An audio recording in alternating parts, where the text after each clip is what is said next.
Hello everyone, this is Marc Sabatella from Mastering MuseScore, and I'd like to welcome you to this week's edition of the MuseScore Café. So, this is my regular series. For those of you who are new, welcome. Those of you who are returning, welcome as well. This is my series I do every Wednesday where we talk about some aspect of making music using MuseScore. Usually have some particular theme or subject to talk about and then kind of dive in detail. So we'll get to today's subject in a moment. But first, I just wanted to call attention, as always, to the pinned link at the top of the chat. This whole series is brought to you by the Mastering MuseScore School, where I have my online course, Mastering MuseScore, for learning MuseScore, as well as my music theory courses and other resources for learning how to create music in general. Highly recommended that you check this out. And also join us in the community, which you can get to via that same link. Just hit the community button once you get there. So, end of the commercial, and I hope you enjoy this week's episode of the MuseScore Café for today, whatever today's date is, Wednesday, May 18th. So, today's kind of a special episode in that there's on the third Wednesday of the month, I'm doing this series that I'm calling the Score of the Month. I'm kind of, fooling around with what this might mean, but it's meant different things on different weeks, and a couple times, and this week included, it's going to mean a particular score submitted by a particular user, in which we're going to talk about the issues involved in actually entering that music and what we can do to get it looking and perhaps sounding its best. And so we're going to be looking today at a score that was composed by Jacob Evan Robertson, who I don't know who that is, and we'll find out shortly. Composed by Jacob Evan Robertson, but then Michael Olson, who is one of our regulars here, has taken this from a recording and transcribed the recording and entered it into MuseScore, and now we want to look at what was done with it. So I also see in the chat a question from Dean about something with exporting, and I'll see if I can get to that also. But yeah, so I've kind of set up what we're going to be looking at. We're going to be looking at this particular piano score here. And so I'm going to go ahead and bring Michael on board. If I've done my job right, I hit this button, I hit update stream, and magically, I expect that that he will appear. So I'm looking at my playback here, which is always a few seconds behind. But Michael, are you here? I am here. Good morning, everybody. All right. Good morning. So, good evening if you're on the other side of the Atlantic Ocean. As a good number of people here are, right? We have typically, I feel like it's about 50-50 as far as how many people are in the States and how many people are elsewhere. So, what do you want to tell us about where this piece came from, how you came to be involved, etc., and what we all need to know about what we're looking at here? All right. Well, I've been doing engraving work, very amateurish engraving work, for about 10 years. Ooh. And my good friend and mentor and colleague Dave Beagle, who is a fabulous guitar player. Yes, he is. And an even nicer guy, who lives in Loveland, Colorado, which is north of Denver, about an hour, said, I have a client who recorded this piece at my studio, and he would really like to have sheet music that depicts what happened in the piece. And, well, MIDI is just not cutting it. I'll send you what we have with MIDI, but here's the original music, and see if you can make this work right. So Jacob sent Dave an example. Here's how I kind of want this to look. Can you do this? And Dave's answer ultimately was, not from a MIDI file. Hey, Michael, do you think you can do this? And, well, as a matter of fact, I can. So Jacob is a terrific musician. He is I guess he lived in Denver when he did this. He's since moved to Pennsylvania somewhere, Okay. for some ungodly reason. But, each to their own. And so I have done this particular um, transcription for him, and I've tried to do this in a way that is is accurate to the music and friendly to the reader at the same time, with a dash of Jacob's "I want it to look like this" thrown in. Mm-hmm. Gotcha. So that's been a bit of a fight. But Okay. a lot of the things we had problems with were trying to figure out, when you listen to a piece of music or you look at a MIDI file and piano is not your first instrument, it's hard to know which notes go on which stack. Yes, that is definitely an ongoing problem, and that's one reason why MIDI import doesn't do the greatest job either, because it doesn't know either. That's right. So, by the way, I was hearing a small amount of echo that I don't know. Is the YouTube session coming through speakers at your end, Michael? I am not looking at the YouTube, so I cannot tell you that. All right, it could just be weird light stream glitches because it's only happened every once in a while, and it probably some echo cancellation that wasn't doing its job properly. Although actually, I just noticed this button is not checked, and I think it should be. So I'm going to hit this button here that says optimize for music and see if hitting that button accomplishes anything positive or negative. But I guess we'll find out soon enough. Good. Okay, so this piece that Jacob created was ooh. Then I just heard myself more. Yeah, maybe that was a step in the wrong direction. I don't know. Uh, yeah, no, this Everything's is still fine on my end. Yeah, okay. I'm gonna turn that option off because yeah, when we're doing these talking to each other chat, I have to use features that I don't normally use, and I'm still like green with them. All right. So my question was going to be though, this piece then was do you have the sense that it was composed fully? Like if he played it again, it would come out the same, or do you have a sense that there was some improvisation involved? I really believe that this was composed fully. Okay, good. Not that that's inherently better, but it's good information for me to know in some of the decisions about how one would choose to notate things. Mm-hmm. All right, so what I'm going to do here is I'm going to play sections of the piece so that we can understand, if people can understand what kind of music we're talking about. I'm probably not going to play the entire piece because it goes on for a little while and it ends up not being all that relevant. If it were a masterclass, that might be a different thing to talk about the musical aspects of it, but we're really talking about the notational aspects. And I've got some observations that I'll make, and then I'll also see what particular questions you might have. So I'm going to just play a little bit of the beginning and just sort of jump around here. And one thing that I'm going to do, in fact, what I'm going to do is something I don't do very often. I'm going to bring up the timeline.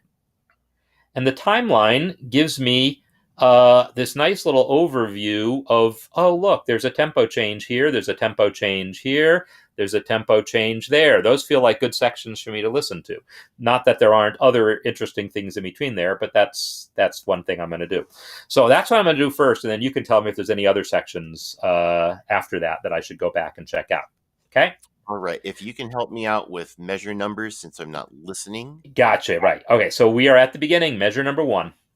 Okay. And it starts off quiet, so I'm going to pump up the volume.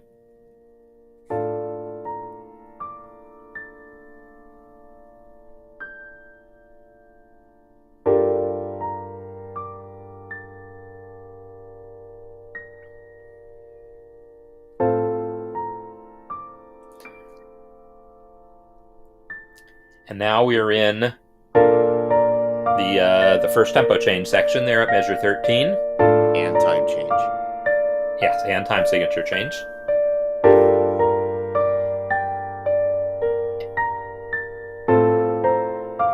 And now we come to the main part of the piece as far as the timeline's concerned, 6/8, faster tempo.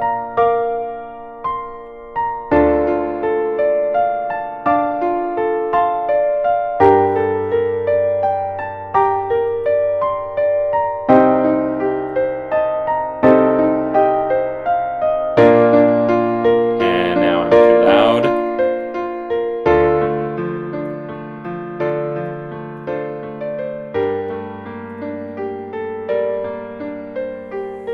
I'll go to that fermata.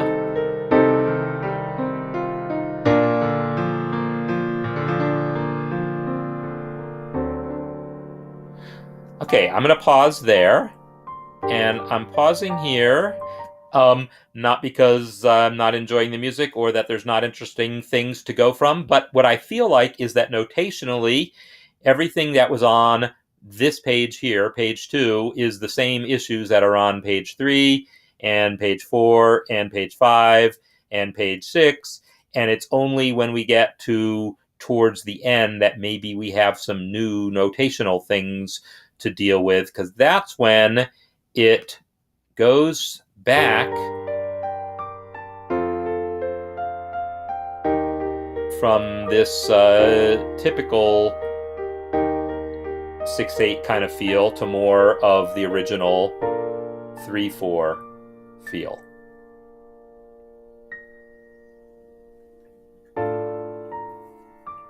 And at that point, we're in the home stretch. So while this plays out there, are there other particular places in there that we should just jump to right away to get a sense of? So yeah, we're playing at the very end right now. Nice. So within that whole 6/8 section in the middle, were there other like particular textural things going on that are like significantly different that we should be jumping right to? There's not a whole lot that's different from all of this. I think for me, just not being a piano player, I'm assuming that everything I came up with looks right, and Jacob didn't complain. He had a lot of suggestions and things to change about here's left hand for me, here's right hand for me. So we did do edits. So most of this is correct from that. But Okay. things that look strange to me are things, for example, page 2. Looking at measure 35, for example. 35. Okay. Yes. And if you look at it, you'll see that there's a rest in the left hand while the right hand plays a note. There's a rest in the right hand when the left hand plays a note. And so on and so forth. And since the pedal is down, and Jacob really prefers the very old school style of okay. Not between you, me, and the fence post, not my choice. Okay, gotcha. I'll come back to that, but good to know that that's the reason for it. Yeah, so that was, interestingly enough, that was a big pain to get MuseScore to goes around when I didn't want them to move. So if you look at the second measure, the second line at measure 26, that asterisk is not all the way to the end. Right. It's supposed to be. I saw that you had to adjust all these things manually to try to get the look you were going for, because MuseScore doesn't want to do it that way. It wants you to use if you're trying to make that pedal change marking work the way it usually works, it wants you to use the modern notation for it. So yeah, we'll come back to that. Yeah, as professionals, we are ultimately slaves to the client. Yes. So your question, though, here was about the rest, and that there's something and I guess inherently lying about saying there's a rest while the pedal's down. Yeah, and how much of this is, boy, this is easier to read, and how much of this is, it really doesn't matter if the C in the treble clef in measure 35 is a quarter note versus an eighth note. Things like that. Okay, so he has told you that C here is the right hand, and then he plays, was that an F? Wasn't it a G before? Did I mess it up? Or did I just imagine? Oh, it's because it's measure 35. I knew I saw a G before. That's all I knew. It was this measure I was looking at. So he tells you that G is played, that he plays that with his left hand? I'm looking at measure 35 and the fourth beat of the 6/8 measure. That's a C. Right, but the G. Right hand. He said that's a right hand note. Right, but the G on beat 5. Beat 5. Yes, he said that is a right hand note. A right hand note. No. I get my left and my right mixed up. Okay, yes, all right. So, in other words, it bing, ding, this- ding. It's like he's doing bum, bum, bum, bum. And this makes sense because the left hand is in position to play that G. And so, yeah, here you've actually written this as an eighth note with a rest after it. And here, in what is ostensibly the same type of passage, you've notated it differently. Yeah, and I'm sure that's something that was an oversight. It's something I can go back and fix later if necessary. I don't know that anyone would notice a difference. Okay. You noticed the difference. Well, I noticed that it was inconsistent, is what I noticed. Right, and that's something I don't want to do. No, and I agree. You don't want that. Yeah, the echo is sometimes there and sometimes not, and I'm not. Let me come back over here and see if there's anything else that I need to do. Yeah, it's just sometimes there and sometimes not, and unfortunately, hopefully it's. Let me just listen on my phone for a second. Yeah, it's sometimes there and sometimes not. That's just all I can say.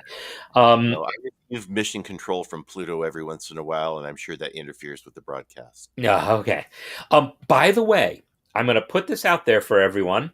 Y'all know how, like a couple months ago, I moved the music masterclass from a direct broadcast on YouTube to using the new live stream feature within the Mastering MuseScore community.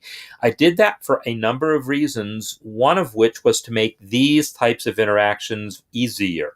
Like the amount of handstands that I'm having to jump through to get Michael here on screen with me is kind of a pain, whereas it's ridiculously simple in the community. And there's a few other advantages to using the community. I am considering moving the cafe there also. There's advantages to YouTube also, and I will definitely take feedback about what people like or dislike about one platform versus the other as a listener or a viewer. I know how what works for me better as the person presenting. But in any case, that's something that I might still be dealing with and might happen. But anyhow, back to the notation here. Yeah, if something is meant to be played similarly, you want it to be notated similarly. So I'm going to put in a few observations about these two measures. And if any other pianists here want to weigh in as well, I will be curious to hear other opinions. I'm developing my own opinion. So, Michael, anything else you want to talk about as far as those two measures before I tell you some of the things that I'm thinking? I don't think so. I think I'm ready to listen. Okay. So the first thing that occurred to me when I looked at measure 35 here was I was seeing this as an opportunity, perhaps, to use cross-staff notation. Okay. In the end, I don't think that's what we want, really. But have you used that? I've seen it. I've never really tried to use it. All right, so let me show you what that would look like and how it would work, and then we can talk about why we want or don't want it. What I'm going to do is I'm going to delete this G. I'm going to cut it, actually, and then paste it onto the top staff. If I thought that this was the melody, if I thought the melody was ba da da da dum versus ba da da dum, if I think of the G as part of the melody, I would want to see it beamed that way. And then if I wanted to indicate that G was to be played in my left hand, you use Control Shift down to push it to the bottom staff. And then these rests here don't actually even need to be there. I would, select them and make them invisible. And this is how that passage would be notated if I thought the G was part of the melody. Okay. I will put forth that I don't believe it's part of the melody. Neither do I, which is why I, said it's something that I first thought based on how it was written. When that was written as with the rest there after the C, my eyes like, well, what happened to the melody? Oh, I guess it's down here. So my assumption in this style of notation is that this G is part of the melody, because otherwise the melody stops. And suddenly a note happens in the left hand. I'm like, oh, well, clearly that's a melody note. This version here wins if you want it clear that the left hand note is not, in fact, the melody note. This is the way to notate it. In measure 31. Yes, 31, sorry. Mm-hmm. So what I would do is then make that C here a quarter note, and which I just did. And then when I did that, I realized I don't have my fancy keyboard thingy on. So now we do. Meanwhile, keystrokes. Yes, keystrokes are good to see. So Dennis had asked about arpeggios, and I'm going to come back to the arpeggios also, but I'm guessing you mean like these arpeggiations at the beginning. Yeah, because I didn't hear that happen, and I know why I didn't hear that happen, and we'll come back to that also, because I want to talk about that, a number of things about that arpeggio symbol. But so we will come back to that. So this is now closer to what I want to see.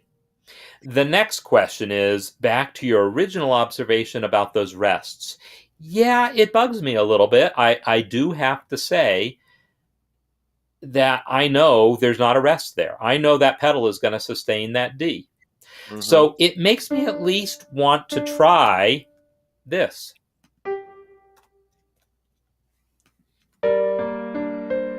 Yeah, that's what I want. It's not going to sound any different whatsoever. Right, because of the pedal. But I feel like it's less distracting to me to see this as one continuous line than to see it as that broken up thing, even though it introduces a note and a tie, and in some way it's more ink on the page. In some ways it's actually less confusing to me to see. Okay. So I think that's how I would notate this passage everywhere it happens. Very good.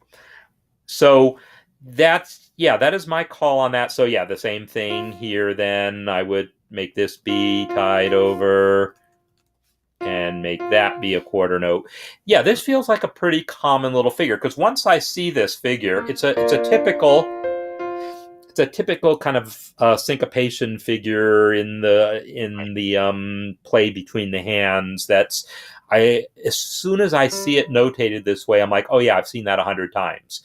The other thing with the rest, I'm like, yeah, I'm pretty sure I've seen that before, but it wasn't speaking to me. This one speaks. Right. You had to use one extra brain cell to figure out to parse that information, and that can mean the difference between a smooth performance and a jittery one. Exactly. So the other thing though, so let's get back to this pedal business here.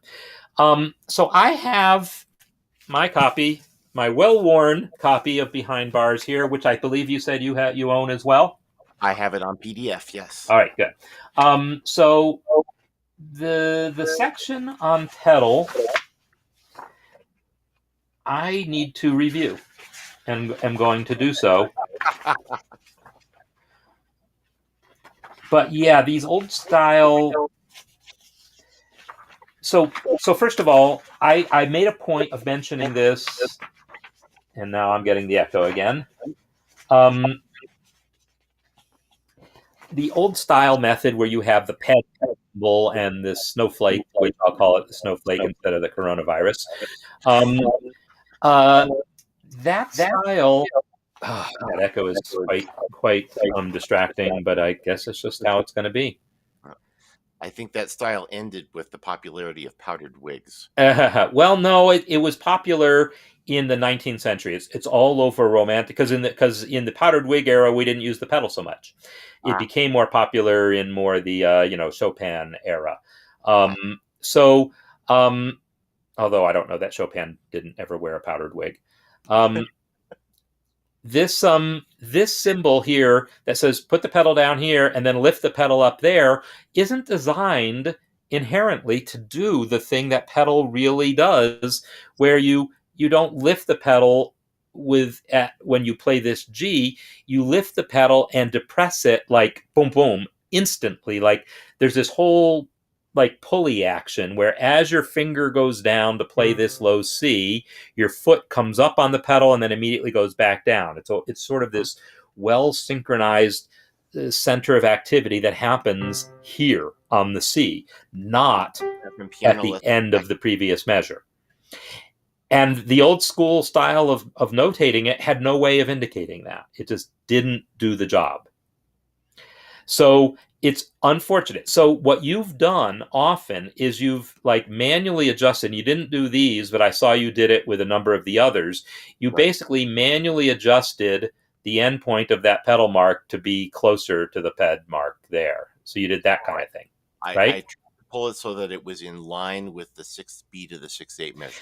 Yeah. And so this is where the modern style where you use the angle brackets, and just for people who haven't seen that, I am going to delete this guy for a second, and we'll add the modern style where you select that whole range and then you add this little guy here that says put the pedal down, and then let me delete this one also so you can see better, and let me reset this thing. Why is this touching that beam? I'm not sure why that's the case, but I'll discover that later, I guess. Actually, I might have to just delete this and add it again. We'll find out. Usually the automatic placement should have done a better job of placing that, but I guess it decided that it's okay to touch a beam. And then you would select the next range. Sorry if I'm making people dizzy here. You You can touch the select the next range, which would go from that note all the way to that note, and then hit this little guy. And now it gives you that nice little angle bracket right where the whole pedal change takes place. So this is what the modern pedal notation looks like. And when you do it right, it all lines up, and you get the two little angle brackets line up, and the two lines line up with each other, and the pianist reads it and is very clear, oh, I need to do that thing right there. So that's how, again, I would personally recommend things. But if your client says that he wants the old style, then okay, you use the old style, and then you have to decide where the snowflake goes. And that's the thing where I don't feel like that was ever well thought through. I feel like if anyone ever thought that through back in the 19th century, they would not have invented that notation. I wonder if it was a function of the piano design where the pedal wasn't nearly as smooth for that sort of an application, and when they got better at making pianos, they could Maybe, piano a little bit more. They could maybe piano a little more. that's possible. So, what I assume is the case here is that you want this pedal line to like here not look like if I reset this guy, you want this thing to not end right after beat 5, but to look like it's aligned with beat 6. Exactly. And right now, there's no way to do that other than manually adjust that puppy. Uh, And right now, I want to make sure I'm manually adjusting just the endpoint. right.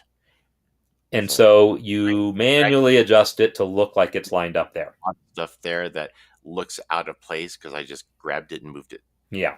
And the thing also that happens when you do that is by default, like let me reset that adjustment. When I reset that adjustment, notice that vertically these lines are perfectly aligned. Mm-hmm. MuseScore does that by default. But the moment you manually adjust something, it says, oh, well, you obviously know more than I do, so I'm going to let you have control, and it will remove the because the only reason this line is as low. Let me transpose this up an octave here for a second. Notice that even though there's no reason for this pedal line to be as low as it is. The only reason is it's that low is because this pedal needed to be that low. If this pedal line wasn't there, or if that retard wasn't there, and this low note here wasn't there, notice that everything is now closer to the staff. MuseScore kept them aligned. So as long as you're not manually adjusting things, MuseScore will keep these pedal lines aligned. The moment you move the snowflake, then you are now on the hook for manually adjusting the vertical position as well. So that's just life. Now, as a way of doing that, so again, I'm being careful to select just the snowflake here. I will move it over some amount, and now I want these guys to align. This position of this one, I don't know what the position of this one actually is, because MuseScore moved it just enough to avoid the retard marking here. Right. Or to avoid the tie or whatever it was trying to avoid. Oh, by the way, these lines aren't really there, right? These lines are grayed out. They will not show up. If I turn off Show Invisible in the View menu, you'll see that those lines aren't really there. It's just a pad. The engraver, they don't show up on a PDF. Right. So, and I need to be checking measure 36, C's in both clefs. I'm also just looking at the chat. The question in the chat about measure 36 with C's in both clefs. Oh, I bet I know what you're talking about there, even though I'm not looking at it. Let me just take a quick look. Yep, I know what you mean. So we'll come back to that because that was a great observation. So yes, these aren't aligned anymore, and I don't know exactly how far MuseScore had to move this. So what I'm going to do is I'm going to open the inspector, which I normally have open, but I closed a little earlier today for some reason. And I'm going to select both of these pedal lines. I'm going to click one and control-click the other so that both pedal lines are selected. And now I'm going to start increasing the Y offset here in the inspector. And nothing is going to happen at first. Nothing's happened at first because it's already, MuseScore's automatic placement has already adjusted it more than that. But as I continue to adjust it, we're going to see this line, the first line, start to move, right? And then eventually we'll see both lines move. The moment where I see both lines move is the point where I know now they're aligned. So that's how I align them. I select them both and then adjust in the inspector until they both move, and then I know they're aligned. So that's the process I would use to manually adjust your lines. So the question is, do you want to do that? Probably not. That's a lot of work to do that system by system. So, plan B. Here's your plan B. Your plan B here is I'm going to undo all those changes. Just keep undoing until I see the note changes that I made reset. There we go. Okay. My plan B is this. I am going to come in to this measure 35, go to voice 2, and enter eighth rests, invisible eighth rests. Now, I can get that thing to align perfectly to that invisible eighth rest. Ah, I see what you did. Got it. So it's still an annoying amount of work, but I feel it's a more easily repeatable amount of work. Like you could even probably plant those in the score before you even start, or copy and paste them, or find some way of making that job easier. All right. So that is the workaround that I would recommend for not the fact that you can't align the end of the pedal mark with a beat that doesn't exist on that staff. So that the automatic alignment isn't looking for something that isn't there. Yes, it is now aligning to that invisible eighth rest. So that's probably what I would do. I feel like that's easier than doing this eyeballing adjustment and then messing with the inspector to align things. I feel that's more of a pain and more fragile. More fragile in the sense that as soon as something changes about the line, about the alignment, about the layout of your score, those adjustments aren't going to work anymore. Right. This will work. Even if I put a line break here, it's still going to be the correct, everything's going to still be correct. So Gotcha. yeah, I feel like it's a thing. It's a better solution. Now, eventually, yes, we want the pedal lines to be able to adjust and end anywhere in the measure. And there's been talk about how that could be designed. It just hasn't happened yet. But for now, that's my recommended solution. All right. Okay. So the question or observation came in, and it was a very good one about this measure right here, measure 36. Yes. And it was great observation. I assume you're talking about middle C. Technically, you got 2 fingers on middle C here. Technically.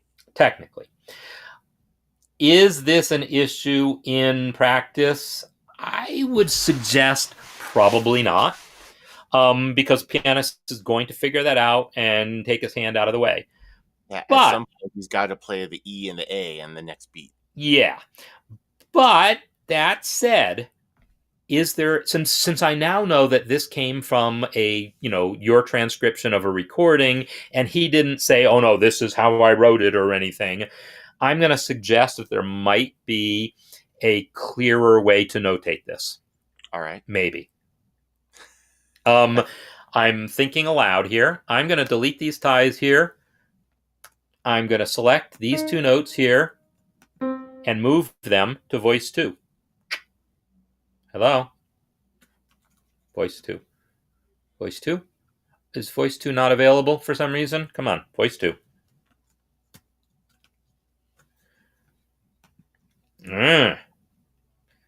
Is it because, do you have invisible rests there maybe? I think so. Yeah, let me go back and... It might, I might have already been using voice 2 because of the way I had to put that quarter note in on the 5th beat. Yeah, but it was looking like there wasn't anything there at the beginning of the measure, so I'm still not sure what's going on. But what I'm going to do is sometimes there are weird holes where MuseScore, where you added something and then deleted it. So what I'm going to do is a nice little trick where I'm going to exchange voice 1 and 2 twice. So I do that once, and then I do it again. Because when I do it the first time, by moving everything into voice 2, MuseScore now fills voice 1 with a rest, because voice 1 needs to have a rest in it. And now I'll come and do it again, and now I've got a nice, pleasant little rest there in voice 2. So now I have a place to move these guys to, and I think it will allow it. There we go. Except I didn't mean to move it all. So let me this time select just these guys. And I was using the wrong shortcut, and that's why it wasn't moving. Okay, so I've moved those 2 into voice 2, and then it still doesn't totally solve the problem for me. But hear me out.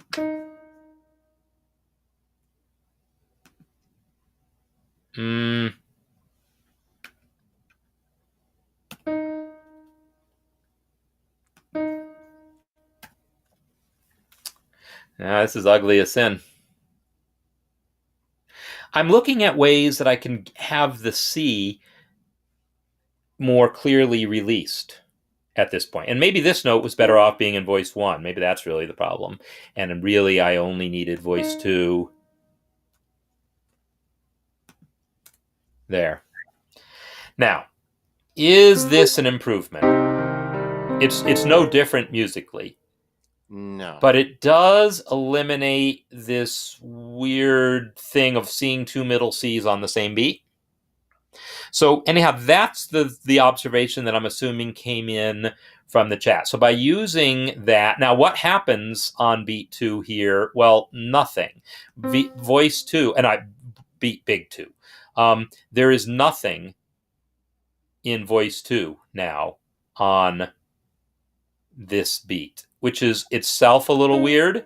And so now I wonder about moving just that note to voice 2. And does that make me happier?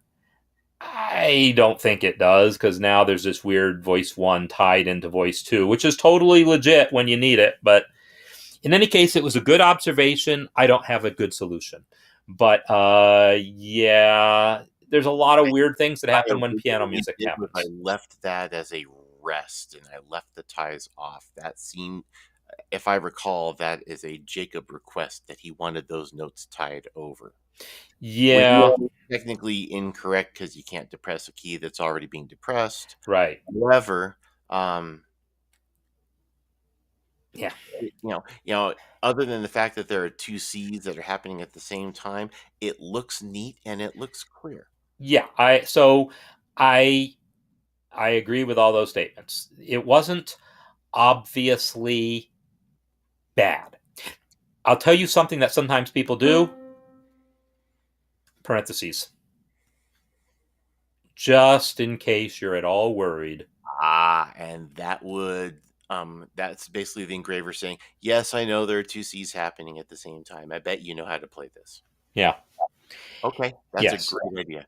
I Dennis is. the simplest. Yeah. It's a Now, very Occam's razor kind of thing. yep. Okay. So Dennis's question here is about why not making these dotted eighth half notes, and the reason is we're in 6/8. In 6/8, you do not do that. You don't have a half note. We have to show the two big beats of the measure individually clearly. I need to see big beat 1, which is the first 3/8, and big beat 2, which is the second 3/8. I need to see them clearly. So you don't write a note value that crosses that imaginary midpoint of the measure, unless it's a dotted half note that fills the entire measure. Mm-hmm. So that's the why on that, Dennis. That brings me to something else I just remembered that was definitely worth asking. Yes. This piece, as you listen to it, tends to vacillate between 6/8 and 3/4 as Jacob was feeling. Yeah, and I noticed that at the end, because at the end you didn't notate a return to 3/4, but you basically notated it the same way you notated the beginning of the score, which was in 3/4. So I need to go and fix that. That's something else. But if you move to page 4, top line, Control F, P4. P4. This was my solution for 4A into 3/4 and then back again. Okay. Yeah. So does he literally accent those eighth notes like that? He really does. And then Okay. he changes his accent later on. I don't know if this was a performance issue or not, but upon his review of this, he did not have a problem with it. Okay. For me, that looks. Yeah, and that I would play it that way without the accent. With the accent, I'm going to go ba da da da. I mean, I'm going to nail those things because it feels like you're telling me the same thing twice. Now, if you look at measure 72 on the third line, it's the same phrase, but now it's da da da da da da da. Yeah. I feel like the beaming tells me that story already. The fact that you've beamed this one in the regular old 2 groups of 3 way shows me where the accents are. The fact that you beamed this one in 2s tells me that, yeah, conceptually this A here gets a slight accent. And I'm going to give it a slight accent just because you beamed it that way. Putting the accent mark on it might cause me to overdo it. But I'd have to, you'd have to check with Jacob about, how much he wants people to accent that note. At engraver, you forgot to do this. Those are supposed to be 3/8 notes engraved, beamed together.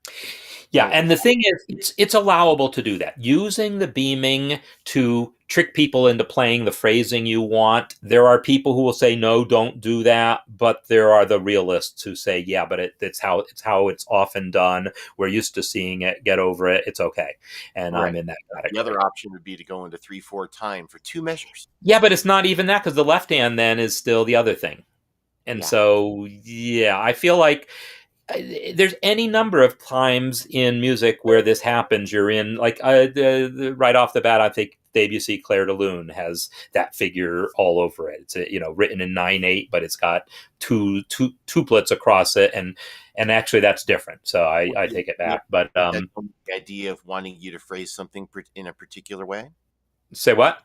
In Clair de Lune, does Debussy do that with an intent toward getting the performer to phrase things in a certain way, or is he just thinking, okay, group this note together, group these notes together? So I as soon as I said the words, I realized I'm lying. It wasn't just phrasing the eighth notes differently; it was actually having duplets. 2 against 3. Ba da da da da da da. It's a totally different thing. Okay. So I just totally lied about what that was. Although there might be some of this also, but it wasn't the thing I was thinking of. But yeah, this technique of using the beaming to sort of suggest phrasing things, I don't typically recommend it for most purposes. But there's a few in which I think it's perfectly fine. And that exact case that you're talking about, 6/8, wanting a particular phrase to be basically a hemiola, to be a 3/4 interpretation of a 6/8 measure. I think that's well enough established that no one's going to bat an eye at it. Okay. So Jim's asking about agogic markings, and okay, so I know what you mean, maybe, but not necessarily, Jim. So maybe you could be a little more specific about what you mean by that. Meanwhile, I'm going to go back and just make a couple other really general quick observations, I think, because I know the chat's on a little delay, so it'll be a moment before Jim's able to respond to that. There's any number of places where stem directions are confusing me. Like, why are these stems up here? And measure in page, please. Measure 27, which must be page 2. I got it. I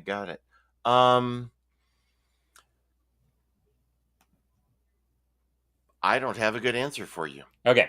Imagine that's simply a mistake. Okay. So if I hit Control-R to reset them, they go down as I expect. Now, this is another one of those times when I would also rather that C be a quarter note, right? It's that rhythm again. But there's a number of places where you have stems up, and sometimes, of course, that's correct because there's 2 voices going on, and that could be the reason that at one point in doing this, you had notated it in multiple voices, and then changed your mind about things and moved things to the other clef as you were trying to sort out which hand was doing which. So I'm guessing that's how it happened. But you've definitely caused yourself some trouble, and it's noticeable right from the beginning. Like, I look at this measure here and wondering, like, I remember you asked about this on Music Engraving Tips, right? For people who don't know, Music Engraving Tips is this fantastic Facebook group that is a place to get all sorts of advice on some of these same kinds of issues. What's the best way to notate this? What's the best way to notate that? And I remember you asking about some of these things there. Right. And some of them had to do with stuff like this passage here, which is basically both hands playing up high. Mm-hmm. And at one point you had put this left hand in the bass clef, but put an 8VA above it. And everyone said, no, please don't do that. And I agree. We're just not used to reading that. Left hand 8VA, no. Bass clef, we don't put bass clef 8VA. We just rewrite it as treble clef. It's just the way it's done. I think that I was so relieved that I finally found a solution that looked right and was clear that I said, great, this is finally done. Now can I finally move on to the rest of the piece? And I forgot to deal with any of those. But yeah, I'm looking all over in that right hand and looking at those high notes that definitely don't need to have the stems pointing up. Okay, so I'm going to come back to this measure in a second. And now,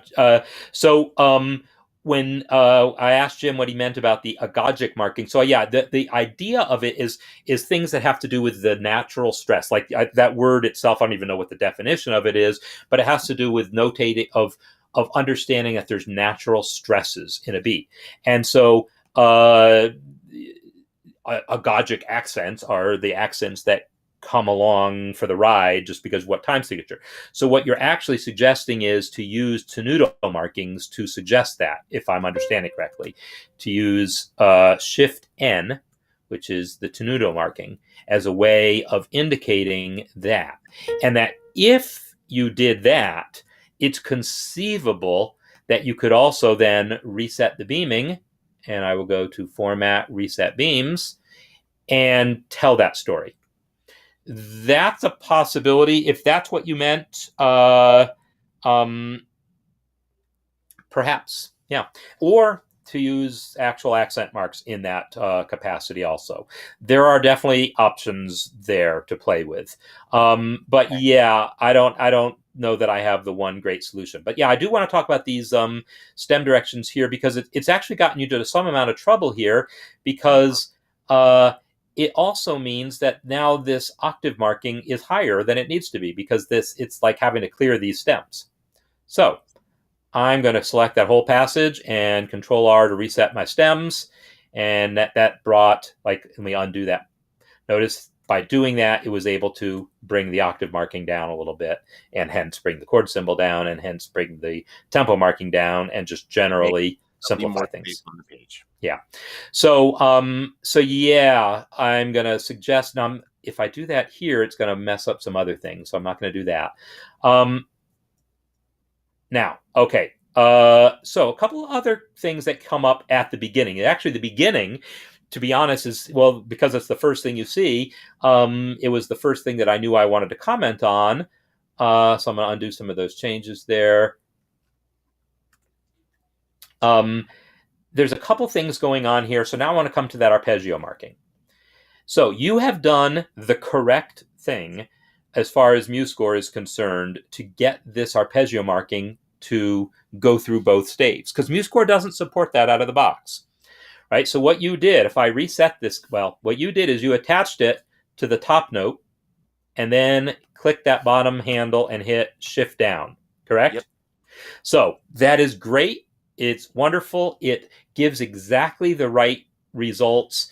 It does the right thing, even if the staves later get further apart or closer together. It's a way better solution to how to create a cross-staff arpeggio than trying to drag the handle down and then disable automatic placement and all these other things.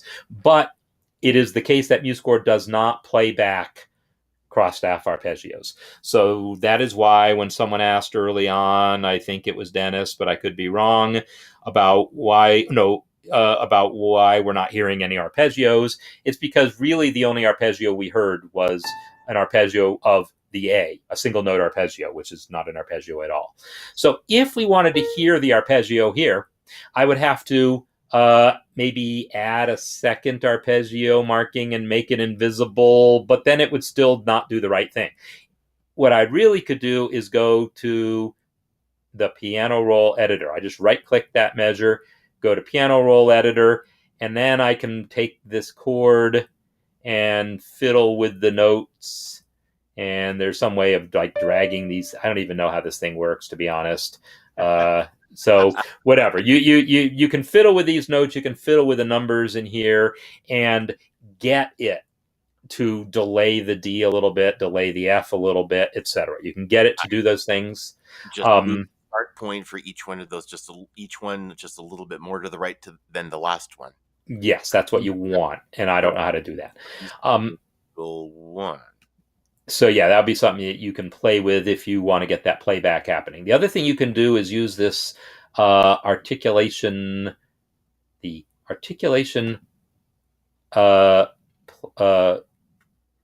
plugin. So I've got that D selected, and I move its on time later to say 20 thousandths of a beat, or 20 thousandths of its length, and select this guy. And there's also the one that says dock articulate. These ones I had to download before. Dock articulate is just the same thing, but it's it docks itself, so it stays open. So I make that be 40. Do I actually have to hit an apply button? Crap, I didn't hit the apply button. All right, on this one, does it still say 20? Yes, good. And then I'll come to this one and then make it be 60. And then hit the apply button. Now, there we go. And was that not enough of an arpeggio? No, it probably wasn't enough of one, so I have to go back there and change all those values to something other than staggered by 20, stagger them by 100 or whatever it takes. So anyhow, you could play with that as another way of getting that playback a little there. So the other things, though, that I was going to say about the beginning here, though, is, yeah, unfortunately, MuseScore did do the right thing as far as extending that arpeggio down, but it did not avoid that collision for you. So you got two choices here. One is to move the dynamic a little bit to the right. I mean, to the left, to the right. Typically, they'll say, well, don't move dynamics to the right. You want it really clear that it starts on that first note. But come on, it's clear. Right. But the other option is to try to move the arpeggio to the left. And you can do that, and it will gladly add space for you as you do that. So that's probably what I would do. A simpler way to do it. Everything moves at once. Yeah. Now, the other thing, though, is this. So that's something. Another thing is when I hit the reset on the Molto Espressivo, I don't know how I can't, Espressivo. I used to know how to pronounce Italian and knew where to put the accents, but I don't remember anymore. This marking you put between the staves, and that would be appropriate if it is what's called an expression marking as opposed to a tempo marking. Tempo markings we typically want above the staff. So the question is it an expression marking or is it a tempo marking? Well, the word espressivo sort of suggests expression, but yeah, 6 of one, half dozen of the other. What I will say is if you want it between the staves, don't add it as a tempo marking and then move it. Okay. Add it as an expression marking. It should be an expression marking. So we're going to add it as an expression marking. Add text, expression text. Molto. I had done. Espressivo. Were you able to look at the score and say very clear that this was a tempo thing? Actually, no, you're right. Okay. So, no, you're absolutely right. You did that correctly. The problem is it's a MuseScore problem. So I thought when I reset it and it jumped above the staff, I leapt to the conclusion that you had tried to make it a tempo marking. But that is totally wrong. You did make an expression marking. The problem is that as far as MuseScore is concerned, expression markings are not separate from staff text. It's just a staff text with a different text style. And so unfortunately, resetting it puts it above the staff. So I lied. You did the right thing. It's just that resetting a tempo resetting an expression marking puts it above the staff because MuseScore is not smart enough not to.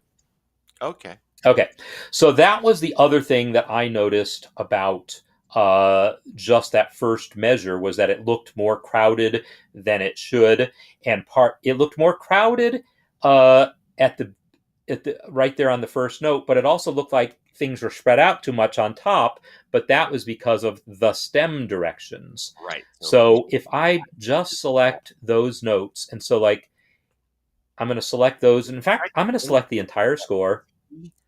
Above the stems should be pointing down. Above what?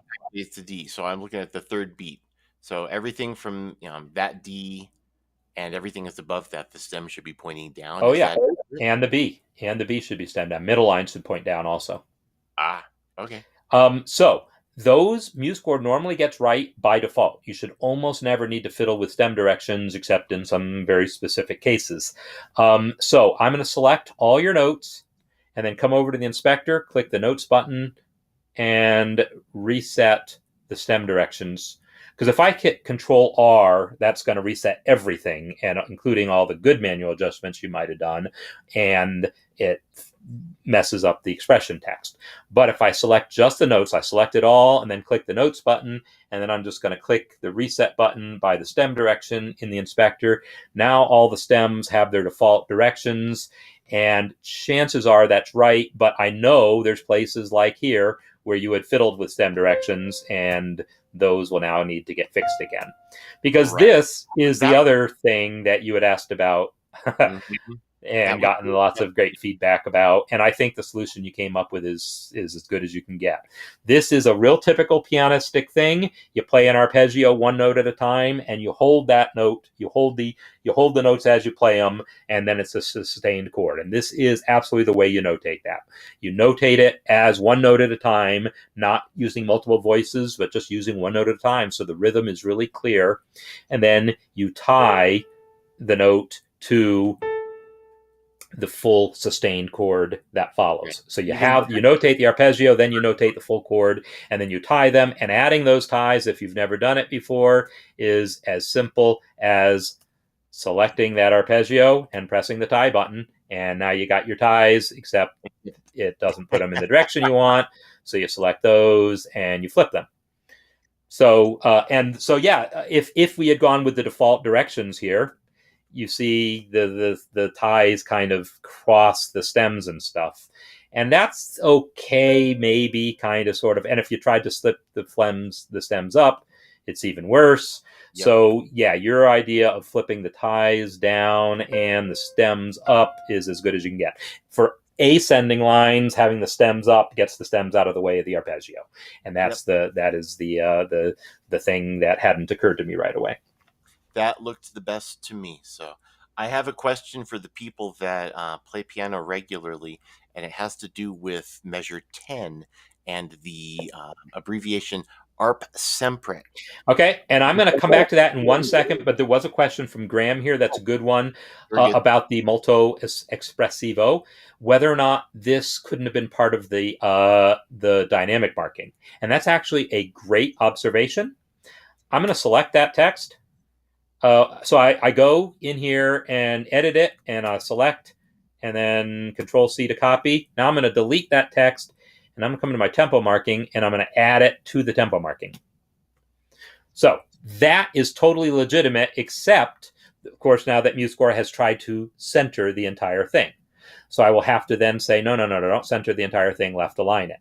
And then you're like, yeah, but don't left align it completely. I still want the PP part to be centered. So I'll kind of have to eyeball this to make it look kind of centered, and maybe somewhere around there. So this is another way of doing it. Mm-hmm. Could you have double clicked on that whole section and then gone to put the cursor right before the M in molto and pressed return to put it on the second line, but at least put those two things together? Yep. Okay. So But another. I normally you wouldn't, though. Normally, this space is less valuable than this space. In other words, by putting it in two lines, it forced the staves further apart unnecessarily. By Right. doing it this way, yeah, we're taking up some space that wasn't being used anyhow. Yeah, but We're we're having to also cross the bar line to do it. And by the way, if anyone's never seen this little trick, select that text and then come over to the inspector. And I don't know if Michael's face is covering it up, but trust me, I'm in the inspector. I set a frame to rectangle. here. I'll move out of the way for you. So I set the border thickness to 0, and then I set the highlight to white, alpha channel, or opacity 255, and boom. Now the text crosses out the bar line. I like that. So Great. that's a nice little trick also. That's a great So any of those are possibilities. All right. So then what was it you were asking about the ARP? measure 10 and the Yes. abbreviation ARP sempre. And my question is, my hope by doing this is to not have to have an arpeggio line on every single other bar in the piece, which is where it would be. It's a very romantic style piece where you hear "Ba-dum, Okay. ba-da-da-da-da-da, ba-dum, da-da-da-da," and so on and so forth for 7 pages. Mm-hmm. So I was hoping that this would be enough to give people the idea that, all right, every time you lift that pedal and put it down, you're going to play this as a two-hand arpeggio. And do you read that as, oh, sure, I know what you're supposed to do, or no, you really need to have that on every single one of those, because it really looks tedious to try to do that. Yeah. Believe No. me, I've tried. Okay. I absolutely agree. You don't want to notate it everywhere. In fact, I would say you don't want to notate the pedal everywhere. Sure. you just notate it a few times, and then you give someone something to say, keep doing the same thing. The Right. question is whether ARP period sempre is the clearest way to indicate that. I say no. Okay. Sempre, yeah, we all know sempre. I mean, if you read notation, we see that often enough. All right. Which ARP, makes short sense. for arpeggio, sure, I can figure that out. But those two words together, nah, I don't know that I've seen that. Um, continue simile is the usual way. So CUNT period simile. CONT, yes, period simile, or cont sim, um, or just simile. All right. So Okay. that's what I would recommend. So, and the thing is, I don't know that Kant. This is like a weird. So simile is Italian. Continue is English. I don't think that continue. I don't think there's a word for continue in Italian that is abbreviated CONT. But maybe I'm wrong. Anyhow, this is clear to me. I've seen it 100 times. But also, I think simile on its own is pretty clear. I would be looking at something like that, because what this does is it covers it maybe makes it a little more clear that we're talking about both the arpeggio and the pedal mark, and then you can The dump the pedal pedal mark. mark. You can just make the rest of the pedal marks invisible. Yeah, I mean the pedal marking and the way the pedal's done is incredibly intuitive. If you just gave in and said, "Look, every time you're doing this, you're Yeah. doing that," and then you've eliminated a bunch of ink from the page, which is always a good thing if Mm-hmm. you get the same result, right? Yeah. And if I wanted to do that for people who haven't seen this, I'm going to select from this measure, the first measure where I don't want the pedal markings to show, measure 13. I want to select from there to enter the score. So I'll Control Shift End. Hello. Control Shift End. There we go. I've selected to the end of the score. And now I go back to there, and I'm going to right click that pedal marking, select all similar elements in range selection. Now it's just those pedal markings from measure 13 on that are selected, and now press V to make them invisible, or in case some of them are already invisible, because V actually toggles it, it would make the invisible ones visible. I'll just turn off visible in the inspector. And now you don't have to worry about where the snowflakes are. So that saves you a lot of trouble. Very good. So then you can add the pedal markings for playback's sake, but not worry so much about how they align or anything. So that's probably what I would do. Very good. All right, so we've been at this a while, and I feel like we've covered a lot of stuff. No doubt, there's more in here, um, but I will leave it at this if that's okay with you. And then if you want to solicit other feedback, we could talk about to what extent you want to post parts of this score for other additional feedback, or whether or no the composer would rather you not do that. Blah blah blah. But are there any like last minute burning questions in here, Michael? I don't think so. We've covered an awful lot, and I Yeah, we think have. we talked about and apply it to a whole bunch of different things throughout the piece. Yeah, and that's why I wanted to do that quick tour first, so that I knew what we were looking at, and then go on the assumption that those same issues, like that very first thing we talked about of how to indicate that arpeggio moving between the hands and which thing was the melody. Yeah, that happens often. That's, So does that accenting thing. So yeah. fast. Measure 104, page 6. This happens a couple of times. I want to make sure that's notated correctly because Jacob plays a chord, 3 notes in the right hand, and then on the second beat, he adds a note to it. Uh huh. And I'm hoping this is done correctly. It looked a little tedious, but I really couldn't think of a better way to do it. Yeah. Okay. Well, there's two ways of doing it. There's always two ways of doing this. So yeah, you're holding a chord and then adding more notes to it. Um, the way you've done it is by doing it all in one voice and then only basically tying what's there, then adding a note. That's doable. It is a thing. But the other thing is to do it in two voices. In other words, basically here. I'm going to move D. I'm going to do something tricky here. I'm going to move that D to voice 2. And now I'm going to select this measure and exchange voices 1 and 2, which you actually gave me the idea that I wanted a shortcut for it. Tick 1, 2. There we go. That's the other way of notating it. Is that better? I don't know. But it's the other way. And sometimes it is better. Sometimes it Would it absolutely be is just better. okay if you took that original chord and simply made it a dotted half note and Uh, not have to deal with the ties? Or does it help to be able to see that division for the other note that gets added? ah,